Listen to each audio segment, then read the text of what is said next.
नमस्कार, मैं हूं ऋचा शर्मा। आप सभी दर्शकों का अन्नदाता कार्यक्रम में स्वागत करती हूं। किसान का जीवन बहुत मुश्किल होता है। वो अपने खेतों में लंबे समय तक काम करता है, उसका ध्यान सदैव फसल में ही लगा रहता है। वो अपनी कड़ी मेहनत की ताकत पर अपना जीवन व्यतीत करते हैं। ऐसे ही किसानों की प्रगति के लिए हम खेती बाड़ी से जुड़ी कुछ महत्वपूर्ण जानकारियां आप तक लाते हैं। हर रोज सुबह आपके सामने हाजिर होते हैं। तो चलिए कार्यक्रम शुरू करते हैं और सबसे पहले देखते हैं क्या है आज के अन्नदाता में। ग्लेडियोलस की फसल में किए जाने वाले जरूरी कार्य।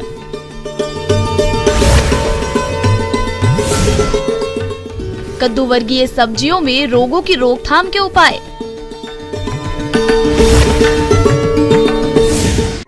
ग्लेडियोलस एक बहुत ही महत्वपूर्ण और लोकप्रिय पुष्पीय पौधा है जो मुख्य रूप से घरेलू और अंतर्राष्ट्रीय बाजारों में कट फ्लावर के रूप में बिकता है। अगर आपने भी ग्लेडियोलस की फसल लगा रखी है तो फसल से अच्छी क्वालिटी के अधिक फूल लेने के लिए किन किन बातों पर विशेष ध्यान दें, इस बारे में जानते हैं उद्यान महाविद्यालय खूंटपानी चाईबासा की बागवानी विशेषज्ञ डॉक्टर मोनिका पटेल से। आपका जो आज तलवार फूल जिसको हम ग्लैडियोलस के बारे में भी ग्लैडियोलस बोल के बोलते हैं, उसके बारे में आज बताने जा रहे हैं। तो ग्लैडियोलस का जो फूल है अभी आपका 2 महीने का हो गया होगा। तो अब उसमें जो है आपका जो नाइट्रोजन है उसका जो पहले बार डोज आप जब बुनाई लगाए होंगे तब दे दिए होंगे। अब जो है उसका नेक्स्ट डोज देने का समय आ गया, क्योंकि अभी जो है नेक्स्ट इसका फ्लावरिंग टाइम है, फूल खिलने का समय है। तो इसके लिए जो ग्लैडियोलस का जो दूसरा बार जो इसका नाइट्रोजन का डोज डाल रहे हैं वो है 60 kg प्रति एकड़ का। ग्लेडियोलस में पानी की आवश्यकता जलवायु पर निर्भर करती है। ग्लेडियोलस की फसल के लिए भूमि में पर्याप्त मात्रा में नमी होनी चाहिए। इसके अलावा ग्लेडियोलस में 6 से 7 दिन के अंतराल में पानी दें। जब पौधे में चौथी पत्ती बनती है उस समय स्पाइक की लंबाई बढ़ती है, इसलिए इस समय पानी की ज्यादा आवश्यकता होने के कारण सिंचाई का विशेष ध्यान रखें। साथ में बारिश के दिनों में खेतों में अधिक समय तक जल जमाव नहीं होने दें।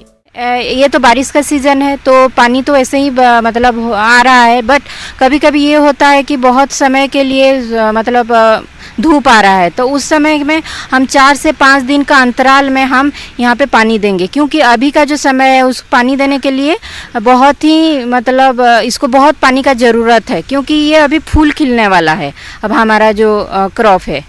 उसके बाद ग्लैडियोलस में जो है या जो तलवार फूल बोलते हैं बहुत जगह पे, तो वहाँ पे जो है मिट्टी को चढ़ाना बहुत ही ज़रूरी है, क्योंकि ये ग्लैडियोलस का जो पौधा है वो बहुत नाजुक होता है और इसका निचला जो पर्सन है ये बहुत ही मतलब टूटने वाला हिस्सा होता है। तो इसके ऊपर इसीलिए ना उसका मिट्टी चढ़ाना इस समय में बहुत ज़रूरी है। और दूसरा है खरपतवार जो है, अभी इसके पौधे के साथ अब कॉम्पिटिशन में लग गए होंगे, क्योंकि अभी बारिश का मौसम है और एकदम से खरपतवार हर जगह मतलब फैला हुआ है। तो इसको मैनुअल मेथड से जो लेबरल लगा के करने से ही बेहतर है, क्योंकि यहाँ पे हम कोई मतलब यांत्रिक उपाय नहीं कर सकते हैं। ग्लेडियोलस से गुणवत्ता युक्त और ज्यादा उत्पादन प्राप्त करने के लिए जरूरी है कि फसल में समय पर खरपतवार प्रबंध करें। इसके लिए फसल अवधि के दौरान लगभग 4 से 5 बार निराई गुड़ाई करनी पड़ती है तथा निराई गुड़ाई करते समय पौधों के आसपास 10 सेंटीमीटर ऊपर तक मिट्टी चढ़ा दें, जिससे पौधे गिरे नहीं और सीधे खड़े रहें। और अभी जो है इसका जो ग्लैडियोलस का कहीं कहीं पे एक कॉर्म से जो आप लगाए होंगे वहाँ से 2 पौधा निकल रहा होगा, तो एक पौधा को कृपया आप तोड़ दीजिए। और उसके बाद इसका जो है फूल आने का समय हो गया, तो फूल आने के बाद जो है इसको आप तुरंत से क्या कीजिए, स्टेकिंग कीजिए। स्टेकिंग मतलब बाम्बू का या कोई लकड़ी का जो है उसमें उसको बांध दीजिए।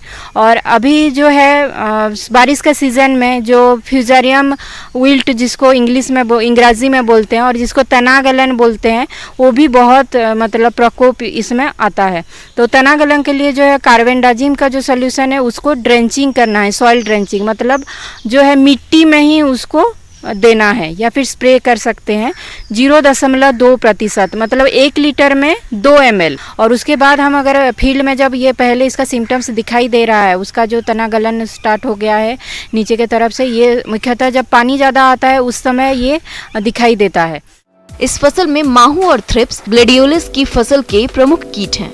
ये कीट मुख्य रूप से पौधे और पत्तियां तथा स्पाइक को हानि पहुंचाते हैं। यह कीट फसल को खेत तथा कंदों को भंडारण के समय भी हानि पहुंचाते हैं। इस कीट को नियंत्रण करने के लिए डाइमिथोएट का 2 मिलीलीटर प्रति लीटर के हिसाब से पानी में घोलकर 10 दिन के अंतराल पर छिड़काव करना चाहिए।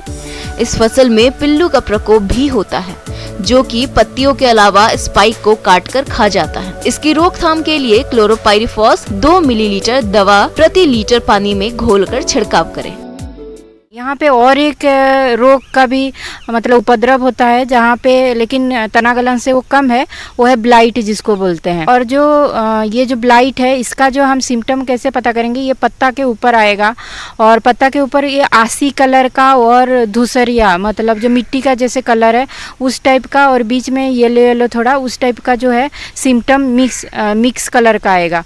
तो ये जो ब्लाइट के लिए हम मैंकोजेब जो है वो 0.2% के हिसाब से हम स्प्रे करेंगे। इस प्रकार का अगर आप मैनेजमेंट करते हैं जैसे बताया गया, इस टाइप का अगर आप करेंगे तो आपका जो फूल, कॉर्म और जो कर्मेल है इसका जो परिमाण में वृद्धि होगी और आपका आर्थिक उन्नति भी। ब्रेक के बाद आप सभी दर्शकों का अन्नदाता में स्वागत है। चलिए अब रुक करते हैं अगली कड़ी की ओर। कद्दू वर्गीय फसलों के सफल उत्पादन में कई बाधाएं आती हैं, जिनमें से एक है फसलों में रोगों का प्रकोप।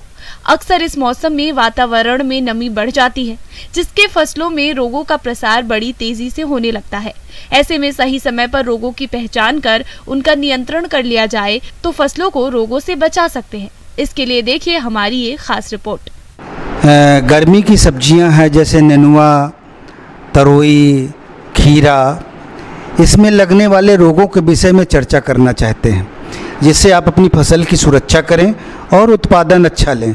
देखिए, प्रमुख रूप से लगने वाले इसमें 2-3 बीमारियां हैं जिनको आपको फसलों से सुरक्षा होनी चाहिए।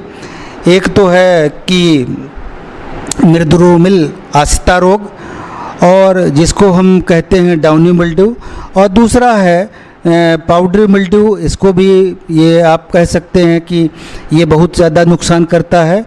और इस तरह से ये नेनुआ में भी, तरोई में भी, और इसमें क्या कहते हैं जो इस तरह की लता वाली सब्जियां हैं, सब में इन रोगों का उपचार होता है।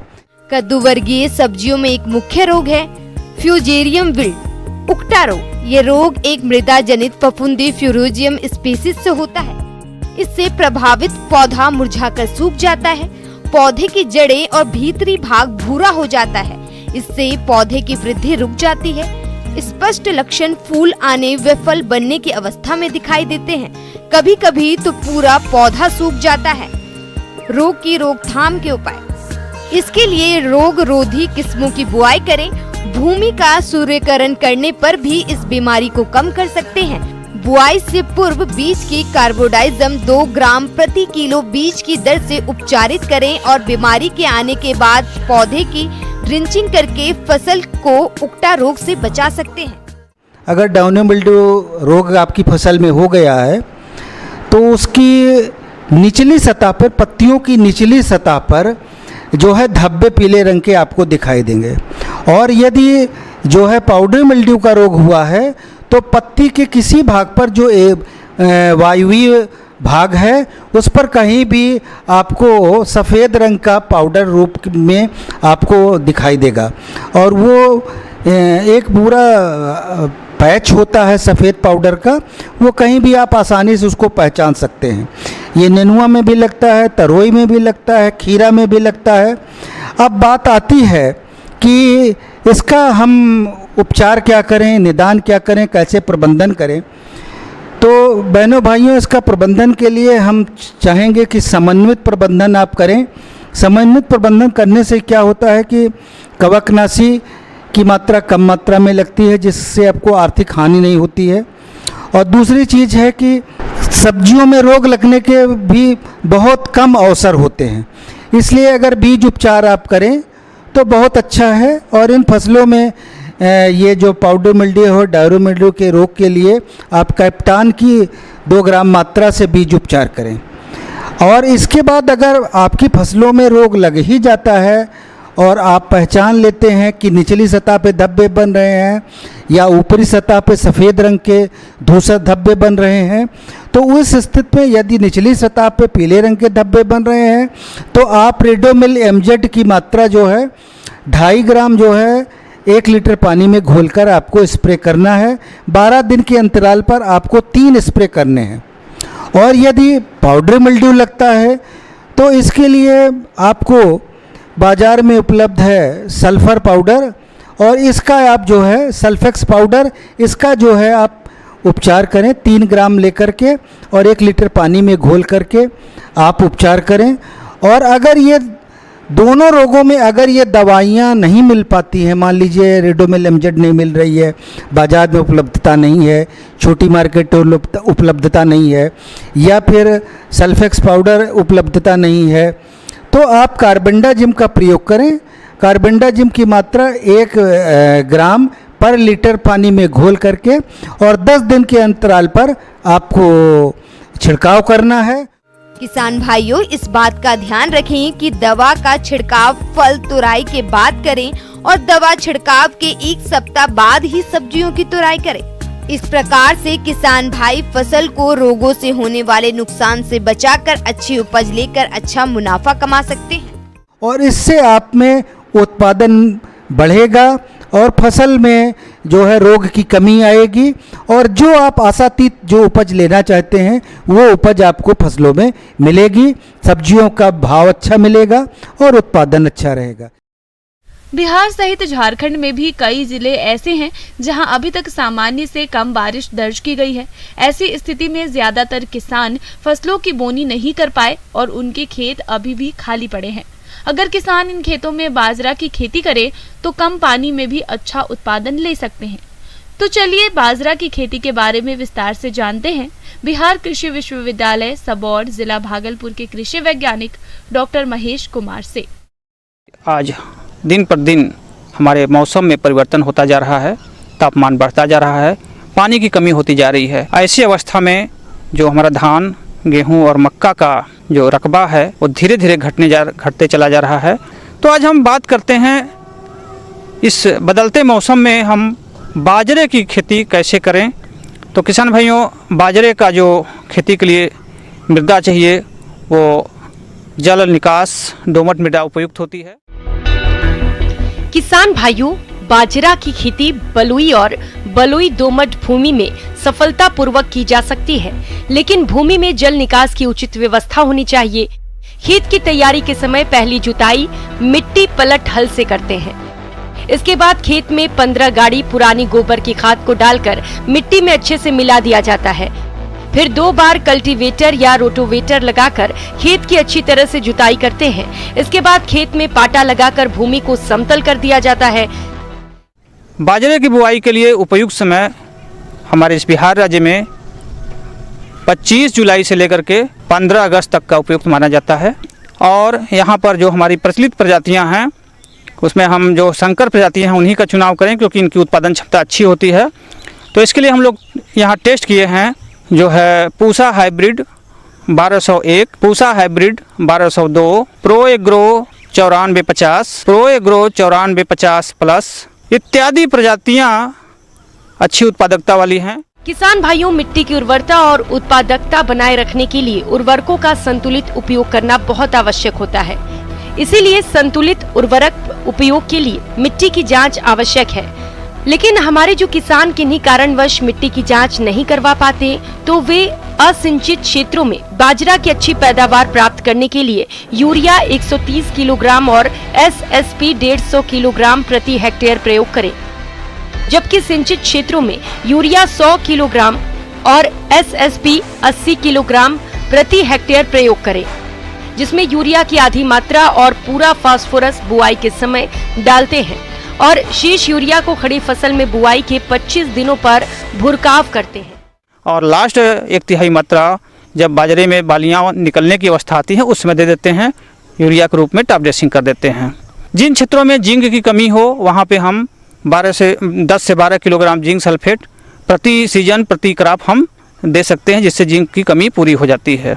उसके बाद तैयार खेत में हम बीज की बुआई करते हैं, जिसके लिए 5 से 6 किलोग्राम बीज प्रति हेक्टेयर की दर से पर्याप्त होता है। बाजरा को मेड़ों पर हम बुआई करें यथासंभव।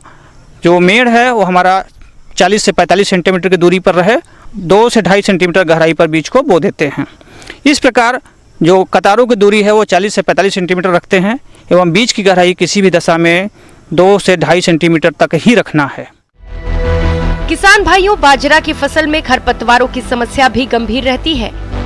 इसके लिए आप एट्राजिन खरपतवार नाशी 1 किलो दवा 600 लीटर पानी में घोलकर बुआई के तुरंत बाद छिड़काव कर दें, जिससे आप फसल में खरपतवारों की समस्या से काफी हद तक निजात पालेंगे और फसल की बढ़वार भी अच्छी होगी। कभी कभी सिर्फ चौड़ी पत्ती वाले खरपतवार ज़्यादा प्रॉब्लम क्रिएट करते हैं, तो ऐसे केस में कि अपनी प्रचलित विधि निकाई गुड़ाई करके भी हम खरपतवार नियंत्रण कर सकते हैं। तो किसान भाइयों, इस तरह से अगर हम बाजरे की खेती करें तो हमको 80 से 85 दिनों में कम पानी एवं खाद में लगभग 40 से 45 कुंटल प्रति हेक्टेयर दाना तथा 100 से 125 कुंटल सूखा चारा प्राप्त किया जा सकता है। मौसम के अनुसार प्रबंधनों पर ही टिकी है आपकी खेती-बाड़ी, इसलिए मौसम पूर्वानुमान और उस पर आधारित साप्ताहिक कृषि सलाह इस प्रकार है। ग्रामीण कृषि मौसम सेवा, भारत मौसम विज्ञान विभाग, बिरसा कृषि विश्वविद्यालय कांके रांची द्वारा भेजे गए मौसम पूर्वानुमान रिपोर्ट के आधार पर झारखंड के किसानों को सलाह दी जाती है कि अगले कुछ दिनों तक आकाश में बादल छाए रहेंगे। कहीं कहीं अच्छी तो कहीं कहीं हल्की वर्षा की संभावना है। अनियमित वर्षा के कारण अभी तक विभिन्न फसलों की बुआई पूरी नहीं हो सकी है। आने वाले दिनों में मौसम के अनुकूल रहने की संभावना है। अतः किसान भाई ऊपरी खेत में इस समय अरहर की कम अवधि वाली किस्म उपास और उड़द एवं मूंग की बुआई करें। मध्यम जमीन में मक्का की कम अवधि वाली किस्म विवेक और सोयाबीन की बुआई अनुशंसित विधि से मेड़ बनाकर ही करें। जो किसान पहले ही बुआई कर चुके हैं और अगर अंकुरण सामान्य रूप से नहीं हो पाया हो तो खाली जगहों में पुनः बीज बोएं, या अगर एक ही जगह पौधों की संख्या अधिक हो गई हो तो उसे उखाड़कर खाली जगह में लगा दें। विभिन्न फसलों की बुआई के 15 से 20 दिनों के बाद खरपतवार नियंत्रित करने के लिए निकाई गुड़ाई का कार्य अवश्य करें। उसके बाद जरूरत के हिसाब से यूरिया का भुरकाव करें। निचले खेतों में धान की रोपा का कार्य जारी रखें, परंतु मध्यम खेत में भारी वर्षा के अभाव में धान का रोपा नहीं हो रहा है। अतः किसान भाई आगामी दिनों में होने वाले वर्षा जल के साथ साथ ऊपरी खेतों में पानी का बहाव रोपा वाले खेतों में कर पानी जमा कर रोपा का कार्य प्रारंभ करें। मक्का की फसल को धड़ छेदक कीट से बचाव के लिए बुआई के 15 दिनों बाद दानेदार कीटनाशी दवा फ्यूराडान का 8 से 10 दाना प्रति गोभा डालें। बुआई के 25 से 30 दिनों बाद यूरिया का भुरकाव 30 किलोग्राम प्रति एकड़ की दर से करके मिट्टी चढ़ा दें। मवेशियों को हरा चारा के लिए इस समय किसान भाई मक्का, अफ्रीकन टाल या J1006, लोबिया में UPC 4200, मोठ में विधान 1 इत्यादि में से किसी एक की बुआई करें। वर्तमान मौसम में धान और मंडुआ की फसल में पत्ती का चित्ती एवं झुलसा रोग के आक्रमण की संभावना है। पत्ती के चित्ती रोग से सुरक्षा के लिए फफूंदनाशी कार्बेंडाजिम दवा की 2 ग्राम मात्रा प्रति लीटर पानी के हिसाब से घोल बनाकर छिड़काव करें और झुलसा रोग से बचाव के लिए इसी दवा का छिड़काव करें। इस समय मूंगफली की फसल में टिक्का रोग के आक्रमण की संभावना है। इससे बचाव के लिए फफूंदनाशी दवा मैंकोजेब की 1 ग्राम मात्रा प्रति लीटर पानी के हिसाब से घोल बनाकर साफ मौसम को देखते हुए करें। ऊपरी जमीन में इस समय विभिन्न फसलों जैसे मूंग, उड़द, मूंगफली आदि में भुआ पिल्लू का आक्रमण हो रहा है। साधारणतया राख में मिट्टी तेल मिलाकर भुरकाव करने से इसका निदान किया जा सकता है, परंतु कीटों की संख्या अधिक होने पर किसी भी सिस्टमेटिक कीटनाशी दवा जैसे स्पाइनोसेड 0.5 मिलीलीटर प्रति लीटर पानी के हिसाब से या इमिडाक्लोप्रिड 1 मिलीलीटर प्रति 3 लीटर पानी के हिसाब से घोल बनाकर साफ मौसम को देखते हुए छिड़काव करें। फल वाले पौधे और लकड़ी वाले पौधों की रोपाई के लिए यह समय उचित है, अतः तैयार गड्ढों में इनकी रोपाई करें।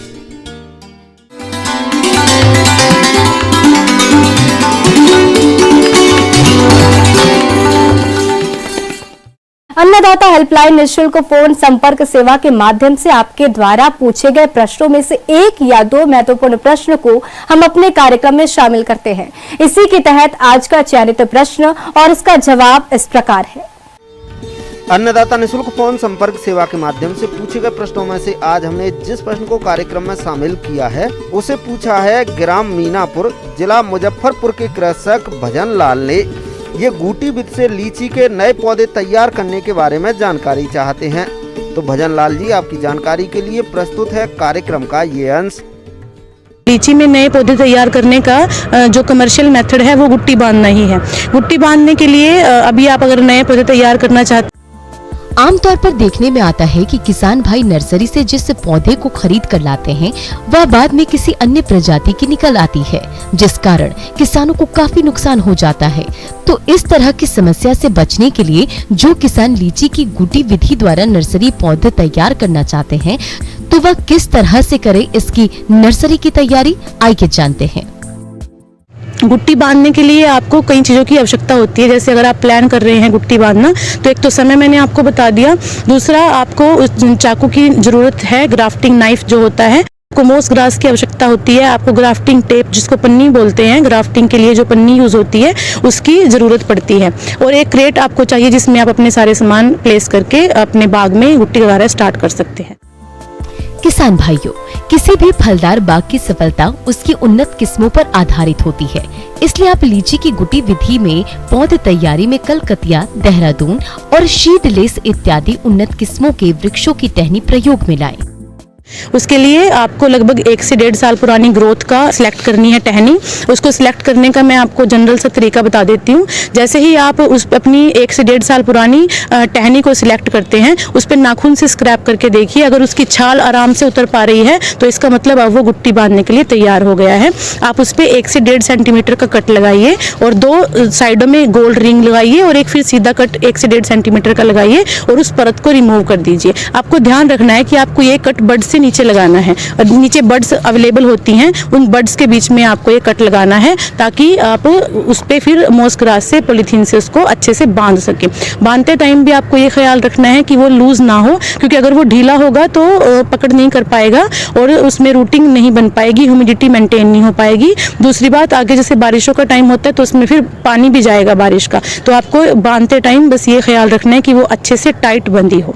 तो लगभग 2 महीने बाद उसमें अच्छे से रूटिंग आ जाती है, और उस रूटिंग आने के बाद आप उसको अपने मदर प्लांट से कट करके फिर पॉली बैग में शिफ्ट कर सकते हैं। पॉली बैग में जब अच्छी आपकी ग्रोथ आ जाएगी, जैसे जुलाई अगस्त का महीना बारिशों का होता है, तो उस टाइम पे काफ़ी अच्छा सेटअप हो जाता है लीची का पॉली बैग के अंदर, फिर उसको आप अपने फील्ड में ट्रांसफ़र कर सकते हो। किसान भाइयों, अन्नदाता आपकी सेवा के लिए संकल्परत है।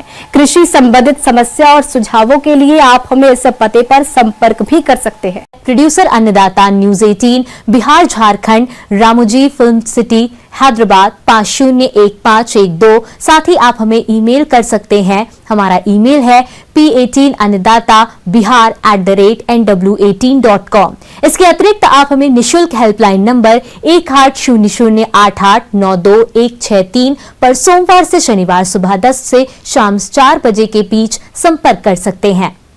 किसान भाइयों, अब समय हो रहा है आपसे विदा लेने का, तो हमारी अन्नदाता टीम को दीजिए इजाजत। कल फिर आपसे होगी मुलाकात कृषि संबंधित कुछ और महत्वपूर्ण जानकारियों के साथ। नमस्कार।